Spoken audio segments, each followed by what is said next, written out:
E aí, meus amigos, Revisão PGE, tudo certo?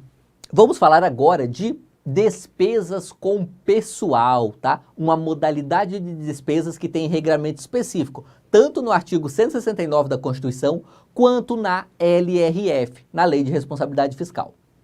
Primeiro, o que se considera gasto com pessoal, tá? Qual é o conceito, o que está dentro e o que está fora dos gastos com pessoal? Primeiro, o que está dentro. E o que está dentro?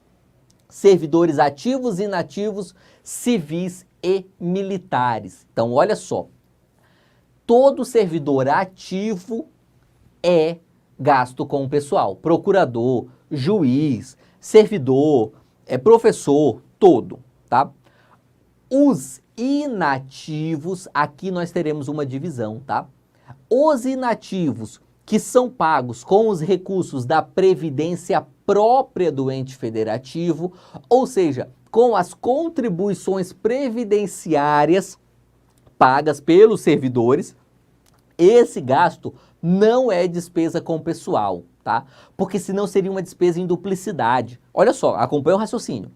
Eu, procurador, vou lá e ganho meu salário. 14% do meu salário é descontado em folha para a contribuição previdenciária. Então pense que 14% do meu salário seja 4 mil reais, tá? Chutando o número meio aleatório aqui. Pensa que é 4 mil. Pensa o seguinte, quando esses 4 mil vão lá para pagar a folha dos inativos, esse inativo que for receber esses 4 mil, se contar de novo como despesa com pessoal, o mesmo recurso está contando duas vezes. Uma vez no meu salário, outra vez no provento de aposentadoria do inativo. Por isso que o inativo recebe vindo das contribuições previdenciárias não entra no cômputo da despesa com pessoal. Agora nós sabemos, a ampla maioria dos sistemas previdenciários no Brasil tem déficit, ou seja, eles arrecadam menos do que gastam. Então pensa o seguinte, nós temos ali a Previdência do Estado de Rondônia. Imagine que ela arrecade 500 milhões de reais, mas gaste 700. De onde vem esses outros 200 milhões?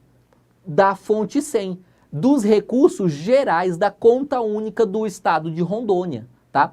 Então, nesse exemplo que eu estou dando, esses 200 milhões que vêm da fonte 100, estes sim, entram no cômputo de despesa com pessoal. Empregados públicos e detentores de mandatos eletivos, o salário do prefeito, do governador, do deputado, também é despesa com pessoal.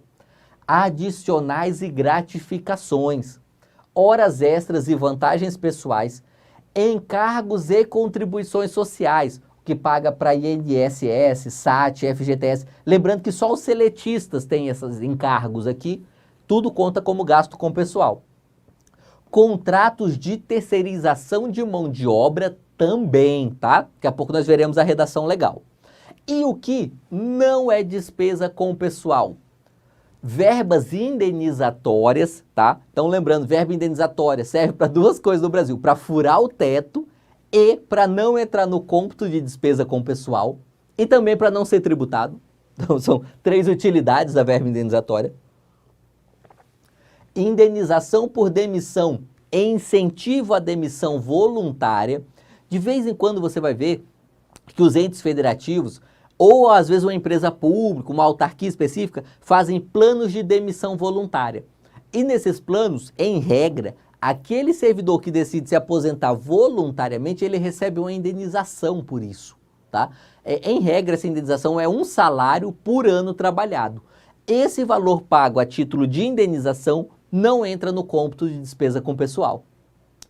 Decorrente de decisão judicial de exercício anterior, tá? Então, olha só, nós temos aqui os professores no estado de Tocantins. Se os professores do estado de Tocantins, eles tinham direito a receber uma verba lá em 2015, 16 e 17, entraram na justiça e ganharam hoje, esse valor que será pago, muito provavelmente a título de precatório, não entra no cômputo de despesa com o pessoal, porque ele é um valor de exercícios passados, tá? Se for uma determinação judicial para despesas para o exercício atual, aí entra no cômputo, ok? Inativos, desde que pago com recursos próprios da Previdência. Então veja, lembra que eu falei agora há pouco? Os inativos que o Estado, município, União, tem que complementar, esses entram na despesa com pessoal. Aqueles que são pagos com recursos próprios da Previdência, não. Também não entra a remuneração, né, subsídios e pensões dos inativos, quando os recursos são provenientes de transferências destinadas a promover o equilíbrio atuarial, tá? Essa é uma semi-novidade legislativa, tá? Aí do ano de 2020, ok? Vamos lá. Agora, só ver um pouquinho da redação legal aqui do artigo 18, parágrafo 1º. Os valores dos contratos de terceirização de mão de obra que se referirem à substituição de servidores e empregados públicos serão contabilizados como outras despesas de pessoal, tá? Então, terceirização, se servir para substituir servidor e empregado público, é despesa com pessoal, sim. Parágrafo 2º. A despesa total com pessoal será apurada somando-se a realizada no mês de referência com as 11 imediatamente anteriores, adotando-se o regime de competência. Até aqui já estava na LRF há muito tempo, tá? Essa última frase, só essa, independentemente de empenho, veio para a LRF em 2021.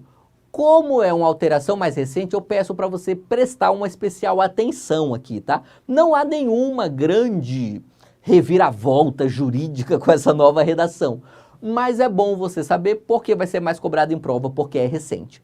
Qual é a jogada aqui? Alguns tribunais de contas tinham uma certa divergência sobre se, em que momento você contava a despesa com pessoal. Pensa o seguinte, nós temos o ente federativo, tá? E aí ele tem que pagar o 13º. O 13º relativo a 2020, tá? Pensa aí, 13º relativo a 2020 não foi pago no ano de 2020. Ele foi empenhado e pago ao longo do ano de 2021. Nesse caso, esse 13º de 2020, ele entra no cômputo de despesa com pessoal de 2020 ou de 2021, quando ele de fato foi pago. Quando a lei fala que é regime de competência, quer dizer que se conta no momento em que deveria ter sido pago. Então, se deveria ter sido pago em dezembro de 2020, é dezembro de 2020 que nós vamos considerar como o momento em que se coloca esse recurso no cômputo da despesa com pessoal, ainda que só tenha sido pago em agosto de 2021, tá? E não importa aqui o empenho, e aí você lembra, o empenho nós estudamos na aula passada, tá? Então não importa o momento em que se faz o destaque da dotação orçamentária, que é o empenho, tá? O que interessa é pura e simplesmente qual momento deveria ter sido pago. É lá que a gente coloca essa despesa, ok? Vamos lá. Quais são os limites para cada ente federativo? Tudo isso que nós estudamos aqui de despesa com pessoal é para descobrir quanto cada ente federativo está gastando para ver se eles estão dentro dos limites. Quais são esses limites? Olha só, no caso, a base de cálculo do limite é a receita corrente líquida, que nós já estudamos aqui na nossa aula 4, aula de receitas públicas, e aí é 50% para a União, 60% para estados e 60% para municípios. Lembrando que os limites devem ser obedecidos por todos os entes federativos. Tinha estado que queria colocar limite mais amplo, e aí colocava isso na Constituição Estadual. Salvo engano, foi o estado do Paraná que colocou 65% do limite. Acho que foi Paraná.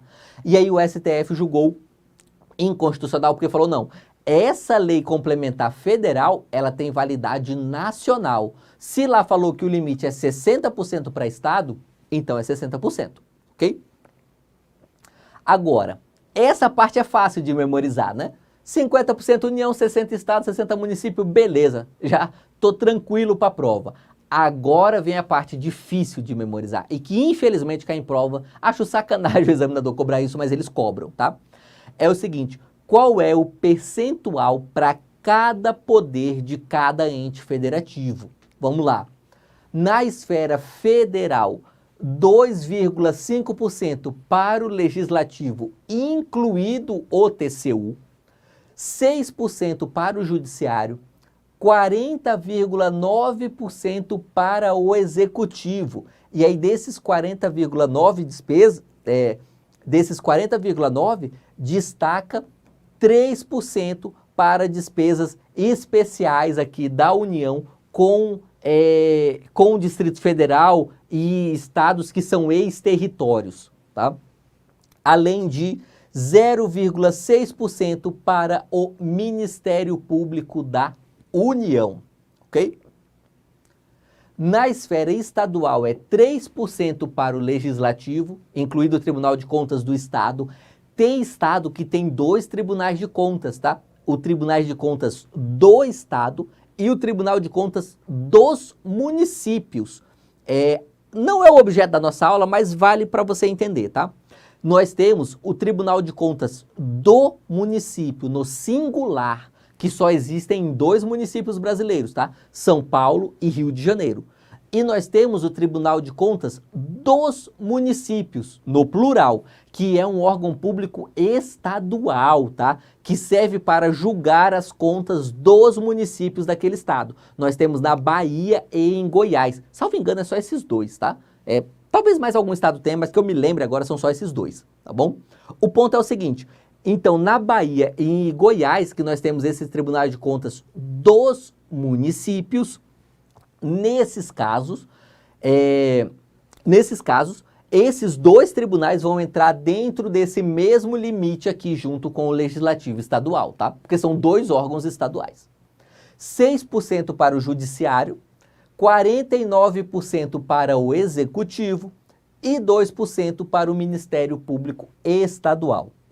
Nos estados em que houver tribunais de contas dos municípios, os percentuais definidos nas alíneas A e C do inciso 2 do caput serão respectivamente acrescidos e reduzidos em 0,4. Ou seja, nesses casos, se tem tribunais de contas dos municípios, esse valor aqui para o Legislativo fica 3,4 e o valor para o Executivo fica 48,6, ok? Na esfera municipal, 6% para Rio de Janeiro e São Paulo, que tem Tribunal de Contas do município, é 6% do mesmo jeito, fica dentro desse limite do Legislativo, e 54% para o Executivo, ok?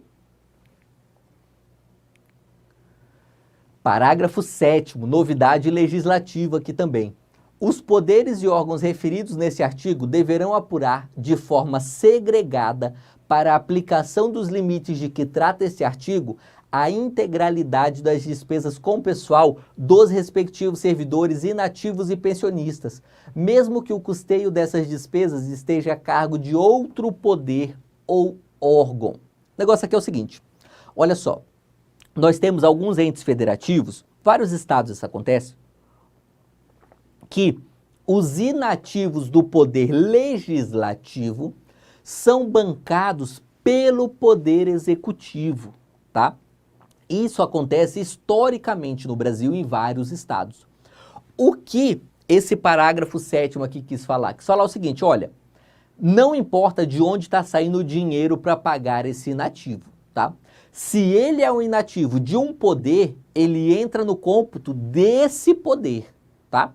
Então pensa, se nós temos um inativo da Assembleia Legislativa do Estado do Rio Grande do Sul, esse provento de aposentadoria entra ali no cálculo dos 3% que o Legislativo do Estado do Rio Grande do Sul tem para gastar com o pessoal, ainda que quem esteja pagando de fato esse provento seja o Poder Executivo, ok? Essa é a determinação aqui do parágrafo 7º.